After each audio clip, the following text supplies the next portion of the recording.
We all now, I think, have come around to the, as you've been saying, Goldilocks moment. But this is what I was talking to Joe about this morning. Can it last? Yeah. How much longer can it last? Yeah. What's it going to take? I mean, I think it can. And I know a lot of, people who might be slightly negative on the market cite the positioning, which is now maybe a little bit extended, or the sentiment, which is super bullish and super buoyant.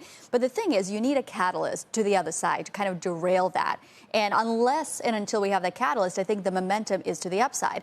So when I think about the catalyst, I actually think it's a positive one, which is, the fact that we got a 3 handle on inflation, how great is that? And there's so much to like in that inflation report. The fact that the Fed now is likely going to maybe hike another, 25 basis points, and they're likely to pause after that, 5.5%, we can deal with that. We can work with that pause. And then we have the economy that is cooling. Maybe it's a little bit slower, but it's certainly not recessionary.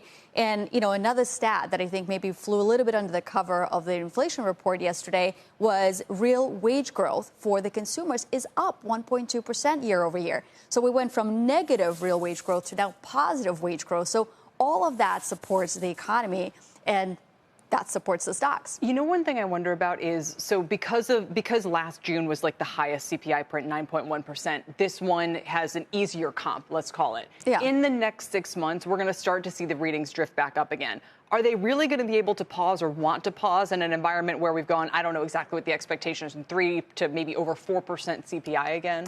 So first of all, it's not a definite that we're going to see those readings drift back up again. It's contingent on what inflation does on a month-over-month basis. So you're right. If month-over-month inflation goes back to rising 0.5%, 0.7% or higher, you're exactly right. We're going to see those year-over-year numbers pop. But if month-over-month readings stay in this 0.1, 0.2, or maybe 0% range, which we saw for some of the core metrics, then if prices stay stable, we are actually on pace towards 2% inflation, at least on the headline, by the end of the year. So it all depends on the monthly pace of change here. And, look, even if we rise a little bit in terms of inflation, the fact that there's now this gap that's opened up where the Fed funds rate is 5.5%. I'm being presumptuous about, the meeting in July. And if inflation is 3%, that's a lot of delta. That means that real rates are actually now positive, and they're going to get more positive even if the Fed just stays pat. Right, which is interesting as well, because it would kind of mean a tightening, of conditions, even if they do nothing. But the market seems to be taking that totally in stride.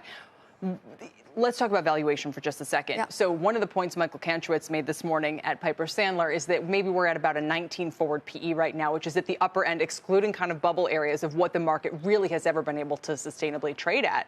Right. So make the case for a 19 times multiple on a market where you go, okay, obviously big tech is so overweighted, the NASDAQ is literally rebalancing. Like, at some point here, are we going to see some kind of re-rate? And I don't know what the catalyst is for that, but can we stay up at 19 times? Look, 19 times, you're right. Maybe historically this would have been extended, but historically, did you have big tech with, really good margins and infotech with really good margins account for 27% of the S&P 500? The answer is no.